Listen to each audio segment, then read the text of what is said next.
Aujourd'hui commence notre 5e saison, il n'y a plus d'argent. Alors je vous ai expliqué les 4 actes et les scènes, si on peut donc faire un laïus par scène ou ce que ça vous inspire par scène. On va essayer.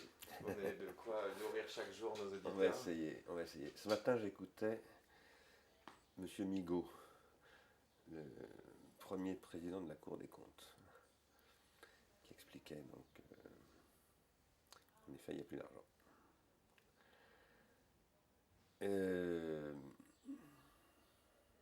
Et qui expliquait donc aussi que, enfin, c'était sur France Culture, lui est l'animateur de France Culture, qui s'appelle, comment s'appelle-t-il? J'arrive pas à retrouver son nom. France Culture, l'animateur de France Culture.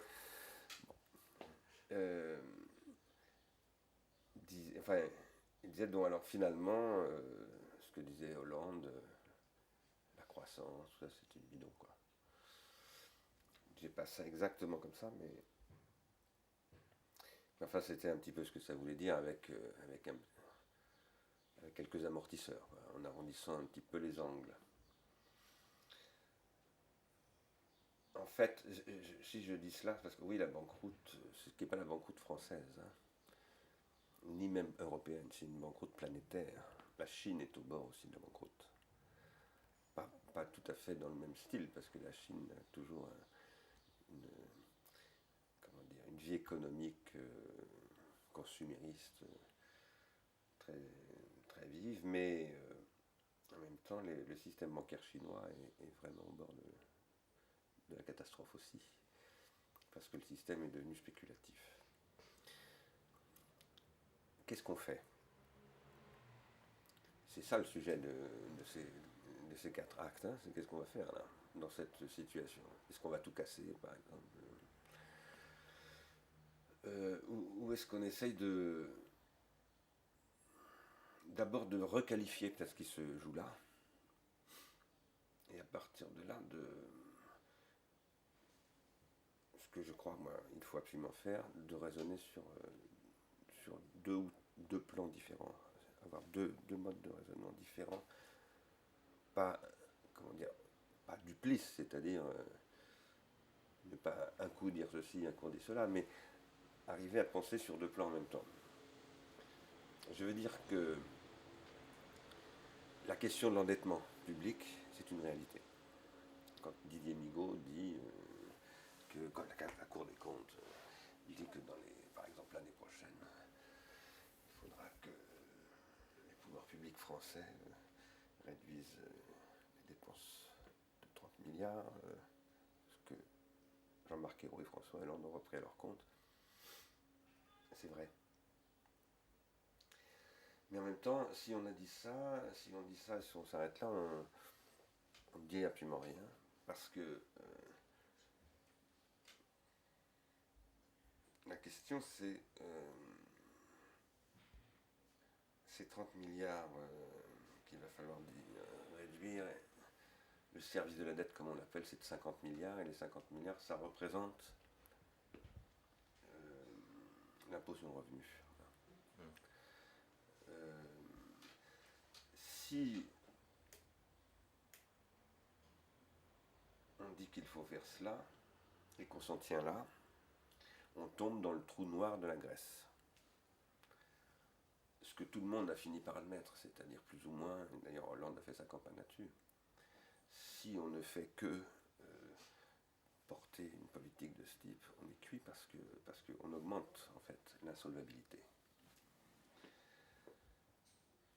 Donc ce qu'il faut faire, c'est, je crois, analyser la situation et ses causes, décrire un rapport de force, et à partir de là, élaborer une stratégie.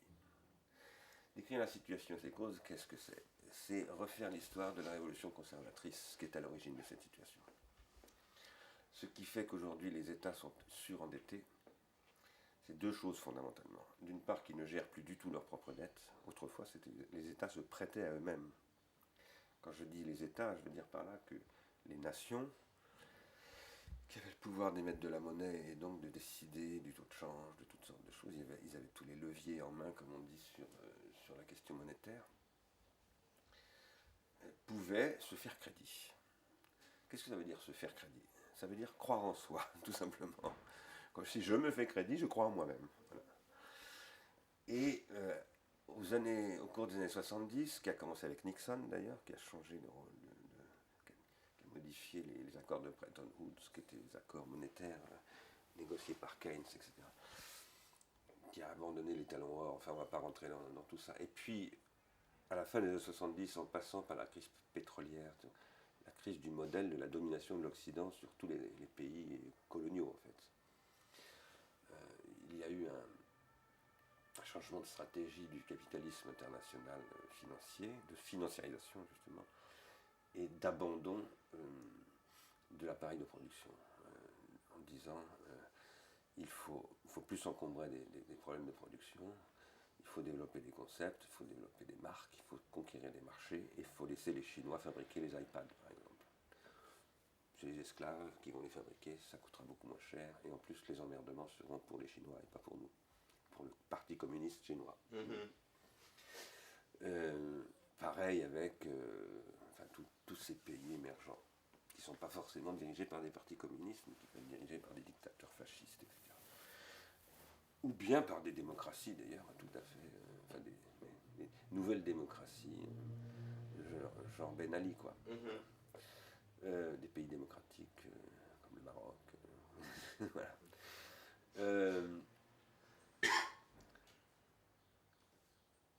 Ce que tout ça a eu pour conséquence, c'est que, et qui a été intériorisé par l'Union européenne, moi j'ai voté contre Maastricht, j'ai voté contre le traité constitutionnel, enfin, pour ces raisons-là. C'était que, en effet, les pouvoirs publics ne pouvaient plus décider de croire en eux-mêmes. Il fallait qu'ils délèguent la croyance en eux aux marchés financiers. Alors comme les marchés financiers, leur seule obsession, depuis Reagan en particulier, c'est de liquider la puissance publique, parce qu'elle est un obstacle à toutes les malversations, à toute la liberté de polluer, d'exploiter, tout ça, et en plus de ne pas vouloir consommer forcément, par exemple, les machins, du genre les tablettes pour les moins de 18 mois, je ne sais pas si vous avez vu ça il y a 2 jours, dans le journal Le Monde, il y avait un article annonçant que le prochain grand machin des tablettes, là, pour le Noël prochain, c'est les bébés de 18 mois.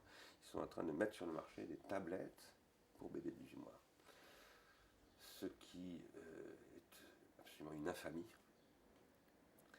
Parce que, pour 1000 raisons, on sait aujourd'hui que la soumission de l'attention des bébés aux médias numériques et analogiques crée des courts-circuits sur l'acquisition de la motricité et du coup handicape ces mômes gravement, et je dirais pas irréversiblement parce qu'on peut toujours tout récupérer, c'est ma philosophie de base. Donc, et je le crois vraiment, mais en même temps le handicap est colossal et ça affecte aujourd'hui des millions et des millions d'enfants. Donc voilà, je fais une petite parenthèse. Ce qui s'est passé, c'est que le crédit aujourd'hui n'est plus je me fais crédit à moi-même, c'est-à-dire je crois en moi-même, c'est est-ce que les marchés financiers croient en moi-même, c'est-à-dire croient qu'ils vont pouvoir me sucer la moelle pendant combien de temps. Alors, si on dit cela, et que tout à coup on se tourne vers Jean-Marc Ayrault et François Hollande, on dit bah, non monsieur, c'est pas du tout ça qu'il faut faire, il n'est pas question de mettre en place des nouvelles mesures d'austérité, ou de diminuer le budget public, il faut refuser de payer la dette. C'est ça. Et ça, c'est pas sérieux. Ça, c'est pas sérieux du tout, parce que je vous parlais de rapport de force. Le rapport de force n'est pas du tout favorable à une démarche comme celle-là. Il n'est pas favorable pour 1000 raisons. D'abord parce que je ne suis pas convaincu que le Parti Socialiste aujourd'hui s'est très outillé intellectuellement pour défendre cette position. Non pas du tout que je prenne les socialistes pour des imbéciles, mais ça fait 30 ans qu'on subit, bientôt 40 ans, l'idéologie ultralibérale qui a pénétré jusqu'au Parti communiste. Parce qu'à force de matraquer, les gens ont intériorisé Taina, there is no alternative. Plus personne ne croit à l'État, il faut être clair. Même pas le Parti communiste, même pas les syndicats. Plus Parce qu'ils voient bien que ça ne marche pas. De fait. Et que de fait, ça fait tellement longtemps qu'on crée les conditions pour que ça ne marche pas, pour démontrer que ça ne marche pas. On crée les conditions de l'inefficacité que ça finit par effectivement ne plus marcher du tout. Et plus personne n'y croit vraiment. D'ailleurs, la plupart des gens, comme vous par exemple, qui sont porteurs d'une démarche alternative, disons, ne sont plus du tout dans un modèle se retourner vers l'État, obtenir des subventions de l'État ou de la mairie du 3e arrondissement, je ne sais pas quoi, c'est pas mon truc. Vous n'êtes pas là-dedans, vous n'y croyez pas non plus. Donc, on ne croit plus à cette chanson-là, qui était, disons, la chanson de la puissance publique bienveillante, etc. Ce qui s'était développé dans les années 30 avec le New Deal et qui avait apporté beaucoup de choses très très positives, mais dont même quand on défend la puissance publique contre le néolibéralisme et tout, en fait, on ne croit pas non plus, pour être clair. Donc, ne racontons pas d'histoire. Ne racontons pas d'histoire. En tout cas, on peut raconter des histoires, mais ne mentons pas. Voilà. Le rapport de force, la cause, elle est claire. On a confié le crédit à des gens qui ne nous font pas crédit. Donc, du coup, et c'est pour ça que les dettes montent, parce que tout simplement, le service de la dette s'est multiplié en Grèce par 15 ou 20 par rapport à ce qui est celui de l'Allemagne. Bon. Et, enfin, j'exagère un petit peu, mais pas tant que ça. Et donc, on installe des systèmes pervers, des cercles vicieux, et on crée une situation absolument explosive qui va se terminer absolument évidemment en une catastrophe. Ah, et maintenant vous pensez que c'est. Si il ne se produit rien de nouveau qui permet d'ouvrir une fenêtre, ça finira en guerre civile. Ça ne, et c'est pas simplement en Grèce, en Espagne, en Italie, en France aussi. C'est inévitable. Ça finira par parce que les tensions et les gens, parce que les gens qui subissent la crise aujourd'hui sont quand même terriblement affectés. La misère dans ce qu'on appelle les quartiers sensibles et tout, elle est en train de s'augmenter à un niveau intolérable. Il y a un moment donné où ça va exploser. Mais si, il y a un moment où ça va exploser, si on n'ouvre pas une fenêtre, moi je cherche où est la fenêtre, voilà, pour prendre un peu d'air. Il y a une fenêtre. La fenêtre, ça n'est certainement pas de dire on refuse de payer la dette ou je sais pas quoi. Non, c'est pas sérieux ça. Ça, ce serait peut-être envisageable s'il y avait un mouvement planétaire largement diffusé, avec une discussion internationale claire, pour définir des objectifs précis. C'est absolument pas le cas. Moi, je suis en contact avec des gens partout dans le monde entier, avec des gens formidables d'ailleurs, extrêmement intéressants. Mais il faut être vraiment très clair. Ils sont largués. Ils sont largués parce que ça fait 20 ans, 30 ans, 40 ans que le travail de recherche, de critique politique, économique, etc., a été abandonné. Moi, dans mon entourage, j'ai beaucoup fréquenté des gens, des grandes personnalités en France et à l'étranger, des gens très instruits, ils ont laissé tomber ce chantier parce qu'ils n'y croyaient plus à la possibilité ils avaient intériorisé "there is no alternative". Donc ils se disaient, allez, je vais m'occuper d'art contemporain, je vais m'occuper de Rancière par exemple, je vais m'occuper des immigrés, Badiou, c'est très bien, hein, moi aussi je m'intéresse à l'art contemporain, aux immigrés. Sauf que si je fais ça en me disant, allez, le reste je laisse tomber, je laisse les marchés financiers prendre le contrôle. Là, non, je ne suis pas d'accord du tout. Et ça, c'est ce qu'on a fait pendant 40 ans. Il faut recommencer à travailler. Et en ne se racontant pas de salade. En ne se faisant pas son petit storytelling d'extrême gauche. Il faut recommencer à travailler sérieusement. Et maintenant, il n'y a pas d'alternative au fait qu'il faut ouvrir une alternative. Et que cette alternative, il faut l'ouvrir en étant, j'emploie un gros mot, très réaliste. Je veux dire par là que il est évident que les gens, les Français, quels qu'ils soient, sauf peut-être évidemment, même sauf certainement les gens qui dorment sur les trottoirs, il y en aura de plus en plus, mais les autres, ils veulent voilà, payer leur loyer, ils veulent être normaux. Envoyer leur môme à l'école, ce qui est normal, moi aussi. Donc ce qui est tout à fait normal, ils ont le droit de vouloir ça, quoi. Je pense que c'est un minimum qu'on doit leur assurer. Et ça passe par une administration des choses. Et l'administration, c'est con. Ça ne rêve pas du tout. C'est de la machine. Ça assure, ça gère, comme on dit. Hein, bon. Mais il faut le faire. Mais en même temps,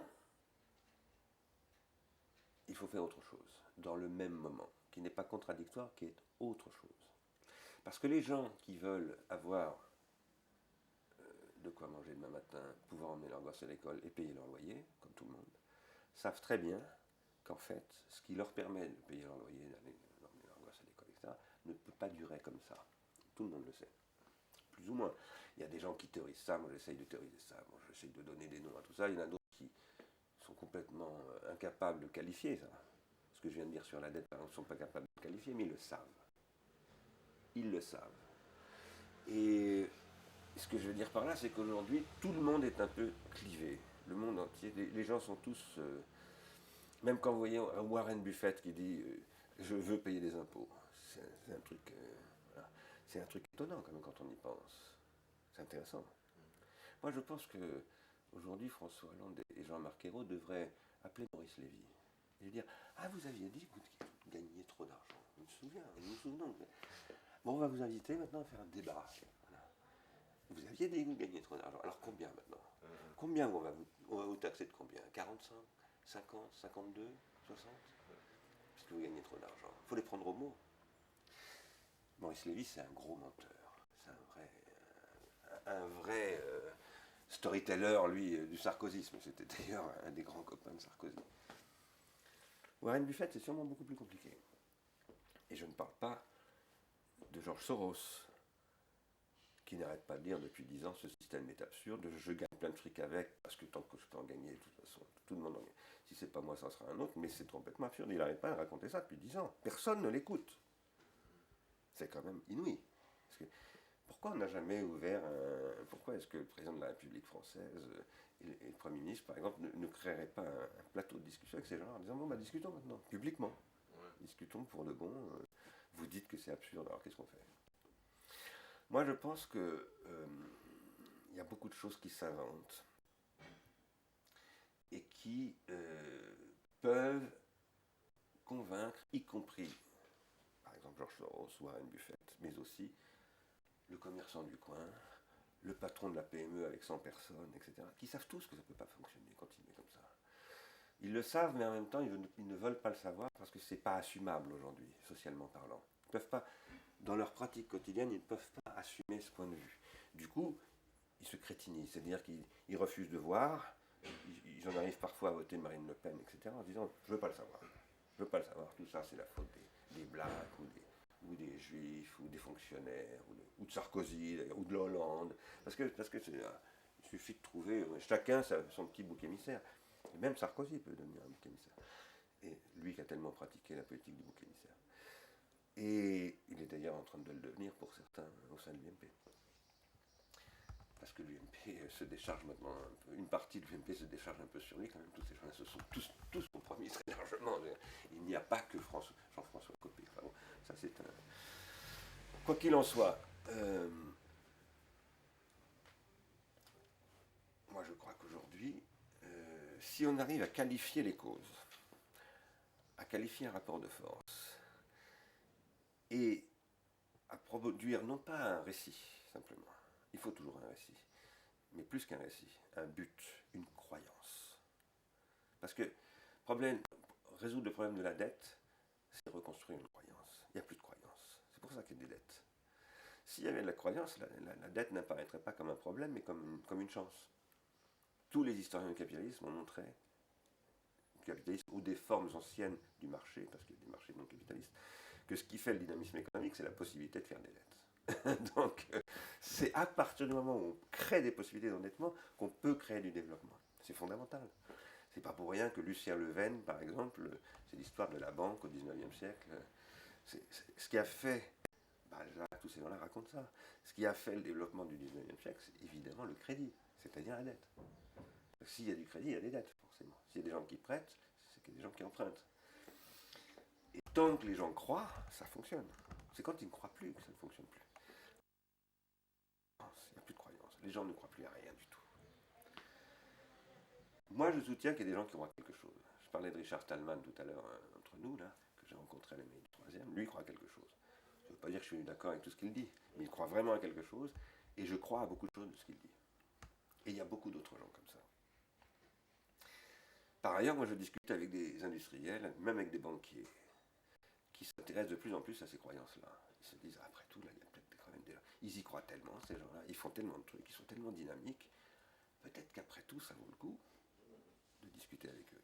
Donc, il y a une fenêtre qui peut s'ouvrir. C'est une fenêtre de discussion. Il faut que cette fenêtre de discussion, qui doit aussi créer des espaces, non pas simplement de discussion, mais de pratique, d'expérimentation, de prise de risque, d'investissement, autrement dit, conduise progressivement au fait qu'on va arriver à négocier effectivement la nécessité de réduire les dépenses publiques parce qu'on n'a pas le choix,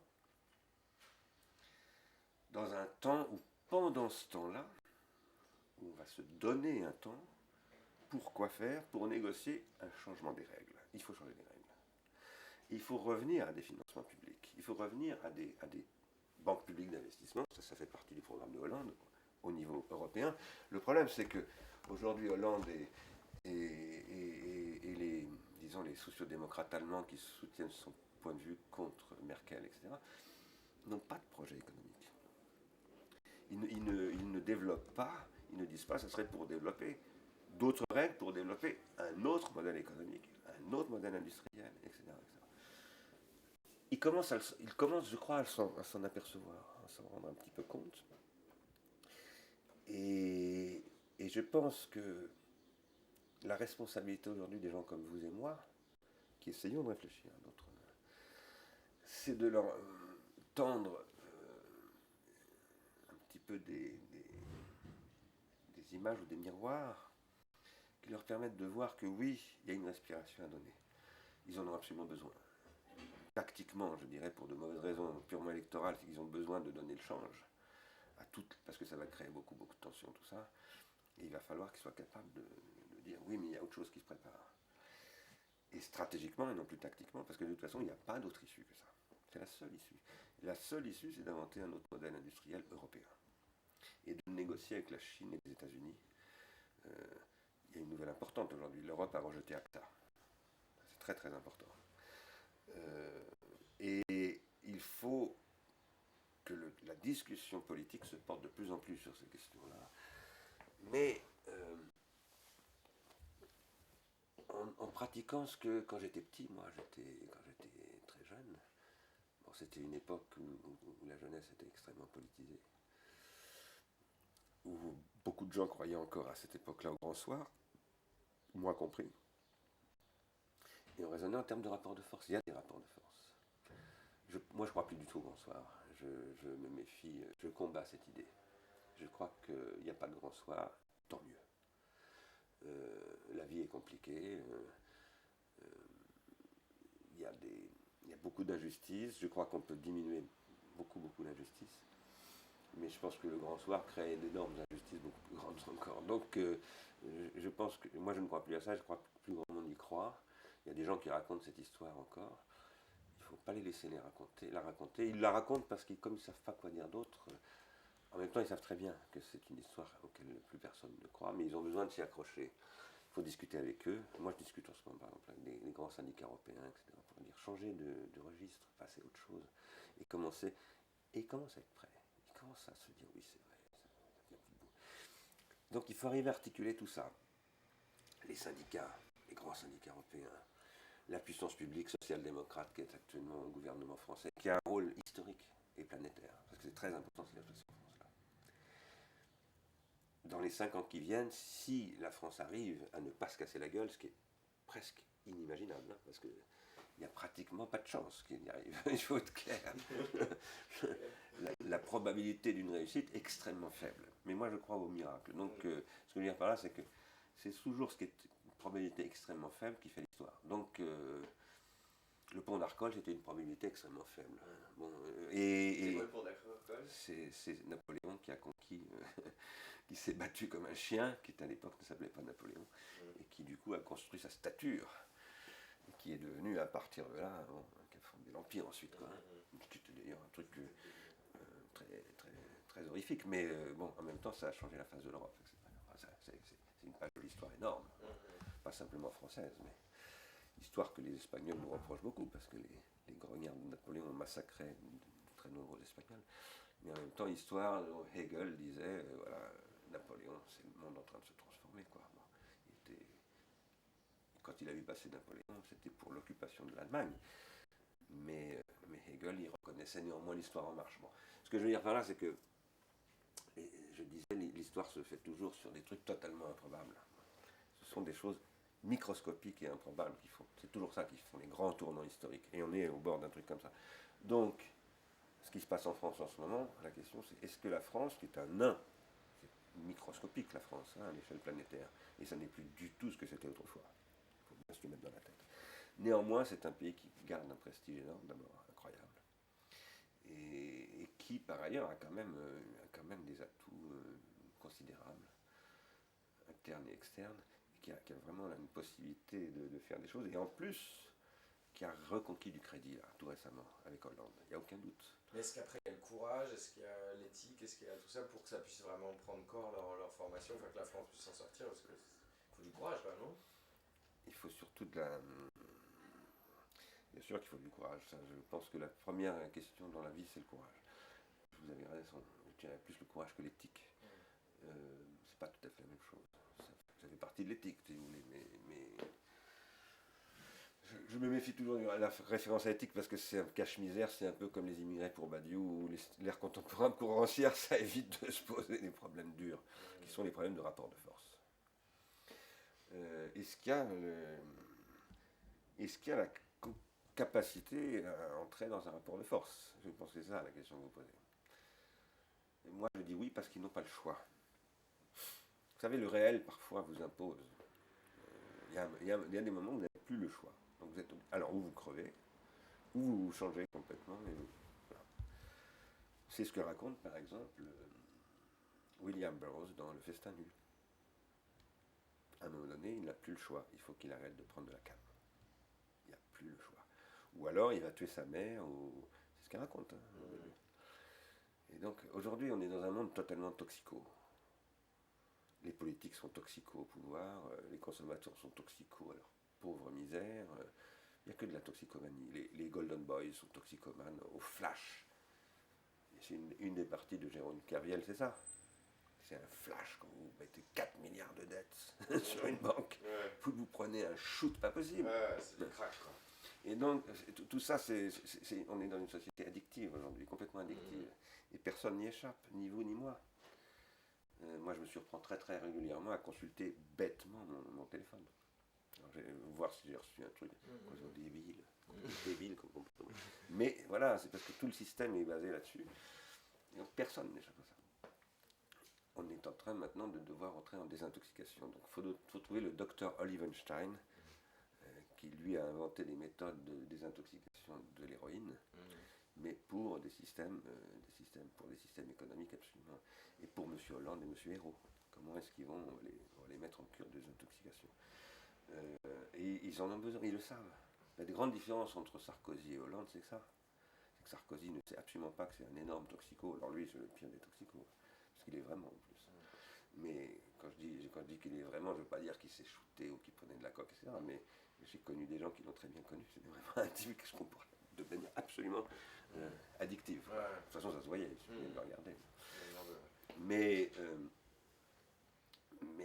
comment on détoxe un continent, un monde, un pays? En réinventant la thérapeutique. Mais moi, c'est ma base. Il y a un artiste que j'apprécie beaucoup, que ici, en France, on n'aime pas, parce que le magazine Art Press a décidé de le flinguer, c'est Joseph Beuys. très grand artiste allemand. Art Press a dit qu'il avait été nazi, que c'est ce qui est archi faux d'ailleurs, mais évidemment il est né dans l'Allemagne nazie. Hein, mais, 92, 89 ou 92%, je ne me souviens plus des Allemands ont plébiscité Hitler. Hein, je ne sais pas ce qu'Art Press aurait fait à l'époque. Ce que je sais par contre, c'est que ceux qui ont créé Art Press ont appelé à voter Sarkozy à l'époque des élections de Sarkozy. C'est pas forcément beaucoup mieux. Ouais. Enfin, pas dans Art Press, mais voilà. Donc ces gens-là qui donnent des leçons. Enfin, bon, bref. En tout cas, Joseph Beuys, c'est un artiste très important pour moi parce que il pose comme point de départ que la vie, c'est une thérapeutique. Il cultive l'imaginaire chamanique. Qu'est-ce que c'est qu'un chaman? Chez les Indiens d'Amérique du Nord, les Sioux et les Apaches, etc., le chaman, on traduit en américain ou en français par homme-médecine, l'homme-médecine. En fait, c'est le pharmacien, c'est-à-dire c'est celui qui distribue les drogues. Monsieur Molécule. Il sait les ramasser, il sait les administrer, il sait faire les rituels pour que le peyote, par exemple, des hopis ne soit pas un truc qui leur fait péter les plombs, mais qui leur permet de se soigner, pour soigner la communauté, le groupe. Moi, je soutiens que, en fait, il n'y a que des drogues. Nous ne vivons que des drogues. Par exemple, il y a une thèse aujourd'hui qui circule en paléoanthropologie sur l'apparition de l'homme moderne. Ce qu'on appelle l'homme moderne chez les paléoanthropologues, c'est l'apparition de l'homme à l'époque de Néandertal qui va être à l'origine de notre souche. Alors, moderne, c'est un homme moderne d'avant Cro-Magnon. Hein. Mais une des thèses, c'est qu'il s'est shooté à la viande, c'est-à-dire qu'il s'est hyper protéiné, etc. Donc, et qu'il il s'est transformé. Ce que je veux dire par là, c'est que il y a toujours dans l'histoire humaine un problème de toxicité, parce que l'histoire humaine, c'est une histoire de la vie technicisée, et la technique, c'est toxique, fondamentalement toxique. Un silex taillé, vous pouvez tuer votre voisin ou votre femme avec, ou vos enfants, ce qui d'ailleurs a dû se produire souvent. C'est une arme pour aller à la chasse, etc. Mais ça peut devenir une arme pour tuer ses semblables. Donc ça peut être mis au service de la paix entre les semblables ou de la guerre. Et tout est comme ça. Tout ce que l'homme fait est comme ça. Aujourd'hui,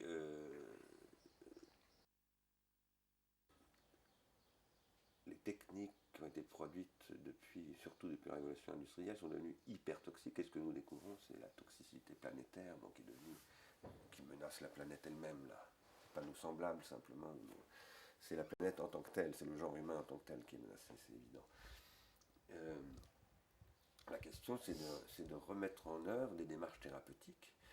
Et les démarches thérapeutiques, il y en a dans toutes les sociétés. Les plus vieilles sociétés qu'on connaisse, il y a des sorciers qui sont des thérapeutes. Bon, la magie comme thérapeutique, ça marche très bien. Claude Lévi-Strauss a écrit là-dessus, etc. Dans certaines conditions, à partir du moment où on sort de la société des chasseurs-cueilleurs, ça commence à plus très bien marcher. Il faut passer à autre chose. Cette autre chose, c'est ce qui va conduire à ce qui deviendra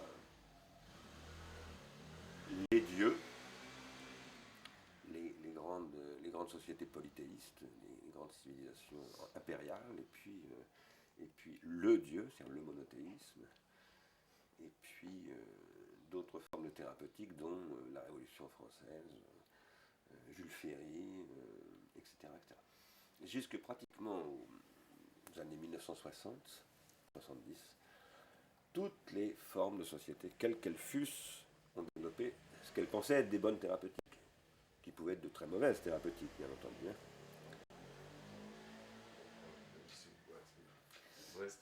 Oui. Mais on défendait des thérapeutiques. Depuis les années 70, il n'y a plus de thérapeutique.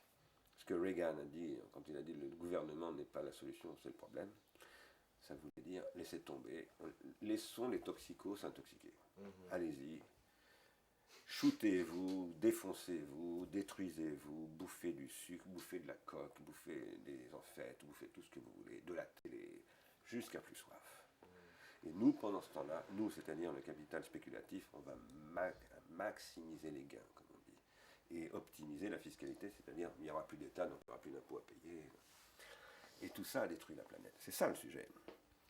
Donc le docteur Hollande et le docteur Ayrault doivent reconstruire, non pas une potion amère pour avaler la réduction de la dette de 30 milliards l'année prochaine. Non, pas du tout. Ça, ils doivent le faire, bien sûr. Ça fait partie du truc. Mais ils doivent dire, c'est comme, si vous voulez, vous allez chez un toubib qui va vous dire, vous avez un gros problème infectieux. Bon, vous allez prendre de la pénicilline. Et c'est pas marrant de prendre de la pénicilline. Mais en même temps, tu vas changer ta vie, comme dit Sloterdijk. Vous allez changer de vie. C'est-à-dire qu'à un moment donné, on se déplace le problème. Bon, d'accord, on a besoin, là, on va vous donner de la pénicilline, mais où on va vous crever un abcès, voilà, ça va faire. Mais après, la question, c'est, on va changer de vie. On va réapprendre à vivre. C'est ça la question. Aujourd'hui, le problème de Hollande et de Ayrault, c'est de poser la question de comment réapprendre à vivre. Et il faut les aider pour ça. C'est très important. Il ne faut pas les laisser... leur tendance, ça va être... Leur tendance et leur tentation, ce qui n'est pas d'ailleurs tout à fait la même chose, ça va être poussé par la machine, l'horrible machine administrative, bureaucratique, énarchique, etc., de tout réduire à des problèmes finalement de potions amères et ça, ils sont foutus s'ils font ça. S'ils font ça, Marine Le Pen ou Claude Guéant seront les prochains présidents de la République française. C'est évident. C'est-à-dire qu'il y aura la guerre. Parce que la France ne supportera jamais Guéant et Marine Le Pen. Ça se terminera avec Kalachnikov dans les rues de Paris. Ça se terminera comme ça. Parce que les Français sont quand même très très virulents. C'est pas les Hongrois. Et donc, la responsabilité de la France, enfin des responsables français aujourd'hui est énorme, mais je dirais que la responsabilité des responsables français, c'est la nôtre. Les responsables français, c'est nous. C'est nous qui sommes les responsables français. Chaque Français est responsable. C'est comme ça qu'il faut se mettre à penser maintenant. Ça ne veut pas dire qu'il faut dédouaner les grands, ceux qui ont été élus, que nous avons élus ou pas. Mais moi j'ai voté pour eux. Ça ne veut pas dire que ça les dédouane de leur responsabilité du tout, mais leur responsabilité ne sera leur responsabilité que si nous la partageons avec eux. Si nous ne la prenons pas avec eux, ils ne seront plus responsables. Ce sera notre connerie qui sera responsable. Voilà, et ça c'est compliqué. Et ça c'est un discours qu'il faut tenir aux syndicalistes, etc. En disant, c'est pareil pour vous, hein, parce que vous avez des responsables. Vous êtes aussi des médiateurs, vous êtes aussi des élus, etc. Et donc sachez que voilà, c'est ça que nous pensons. Moi je pense qu'aujourd'hui, énormément de gens sont prêts à penser ça. Mais la condition, c'est de leur ouvrir une fenêtre. C'est-à-dire leur dire, mais oui, bien entendu, qu'il y a des nouvelles façons de vivre qui peuvent être mises en œuvre, etc. On en connaît. Très bien, c'est une bonne fin. Vous allez arriver à piquer là-dedans ouais, tous les jours, comme ça fait un déroulé sur la totalité. Merci, c'est bien, parce que comme ça on aura de...